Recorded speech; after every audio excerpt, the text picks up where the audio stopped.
Hi, welcome to what's happening here at the top 5 stories.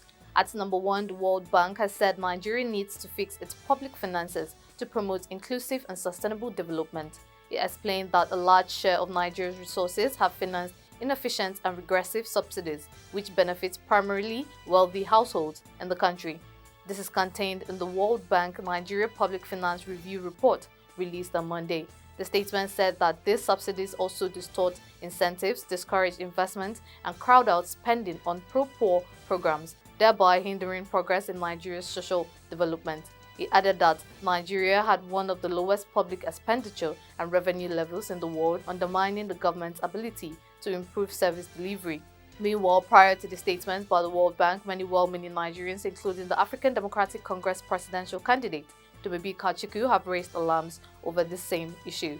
At number 2, the leadership of the National Association of Nigerian Students has called on the federal government and the Central Bank of Nigeria to intervene in the crisis faced by Nigerian students in the United Kingdom, which range from difficulties in processing tuition fees to accommodation issues. This is following the letter by the UK chapter of NANS dated November 18th, which called on Nigeria's High Commissioner to the UK, Sarafa Ishola, to intervene in the admission crisis faced by Nigerian students in the country. In a letter signed by the president of the chapter, Michael Obakabaye, it was revealed that several students were at risk of being deported due to difficulties in processing their school fees.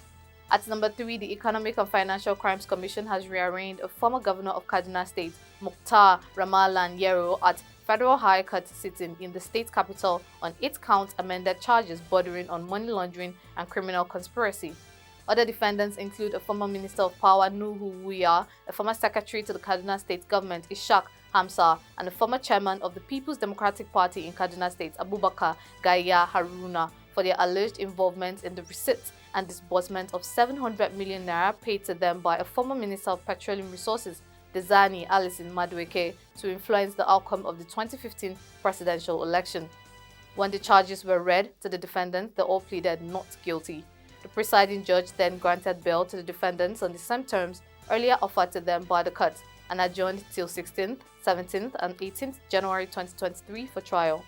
At number 4, the Cross River State government has condemned the strike embarked upon by the Nigerian Medical Association over the abduction of 2 of its members in the state.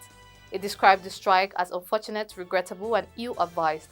This was contained in a statement by the Special Advisor Media and Publicity to Governor Ben Ayade, Christian Ita, on Monday, recalling the leadership of NMA in Cross River declared an indefinite strike over the alleged abduction of Dr. Joshua Umini and Dr. Ekpo Egong on November 18th.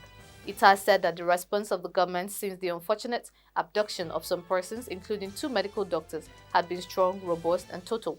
At number 5, the Minister of Humanitarian Affairs, Disaster Management and Social Development, Sadiya Farouk, has blamed the Minister of Finance, Zainab Ahmed, for adding 206 billion naira to the Humanitarian Ministry's budget. Farouk, who appeared before the Senate Committee on Special Duties on Monday to defend the 2023 budget, claimed that the ministry requested some projects for the Northeast Development Commission and the National Social Safety Net project in the 2022 budget, which were not released, but was surprised to see an inflated amount in the 2023 budget of the ministry. It was observed that this is not the first ministry to accuse the finance minister of inserting money into the budget. Earlier, the defense and health ministers also accused Ahmed of budget padding. That's all for now. See you next time on What's Happening.